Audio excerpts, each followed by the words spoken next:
Yun, okay. So, right, mga katinta. Ayan po.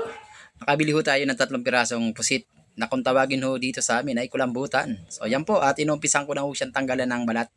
Dahil ho yung balat, yun ho ang nagpapakunat sa kanya. So, medyo mahirap po siyang nguyain pagka hindi ho natin inalis yung balat. Dahil nga sa sobrang kunat.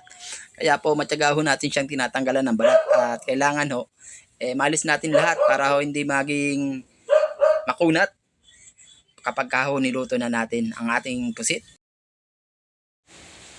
Yun nga lang, medyo nahirapan ho tayong tanggalan siya ng balat dahil madulas. Madulas ho ang kanyang balat. At saka medyo mapuron na rin ho yung gamit nating kutsilyo, medyo kulang sa hasa. Shout out ho pala kay Mugi, yun ho yung aso nakabantay ho sa atin. At syempre kay Tito Bear, at sa kanya ho galing yung napakaganda at matalim nating kutsilyo. Shoutout po kay Tito Bear at Tita Karing from Canada. Yan po, shoutout po sa kanilang dalawa. Tita Karing Mix Vlog. At yun nga po, inumpisan ko na ang hiwain pa isa-isa. At yung sinunod ko naman ho dyan, yung ulo.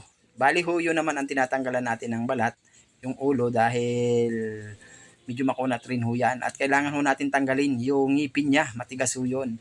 So pagkatapos, kiskisin ho natin yung parang pandikit sa kanyang mga galamay. Tanggalin ho rin natin yan dahil medyo matalim ho siya pagka kinain.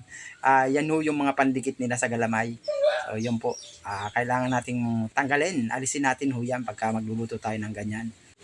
At syempre ho, sabi ho natin sa ating cameraman, abay ipakita mo naman yung gwapong naghihiwa. Ayan po. At kita nyo naman ho, napaka gwapong-gwapo. Yan po, at nilagyan na ho natin yan ng ingredients. Bali si Mrs. na ho naglagay niyan.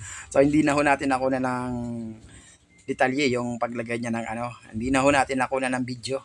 At sinunod na ho ni Mrs. dyan yung mga sibuyas. Yung gagamitin niya, sibuyas at ang luya. O yan ho ang kanyang inumpisa ng gayatin. At nagpainit ng mantika. Siyempre, nilagay na ho yung mga ano, mga ricado natin at sinunod na rin yung pusit na hiniwa niya. At yan po, ang unahin ho nating luto riyan ay adobo. So yan po. At si Mrs. na ho ang gumagawa niyan, mga katinta.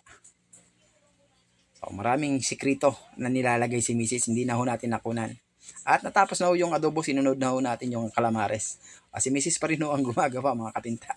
At yan po, ayan, abracadabra. Yan na po ang ating resulta. So yan po. Alright, ready to fire na ho yan, mga katinta.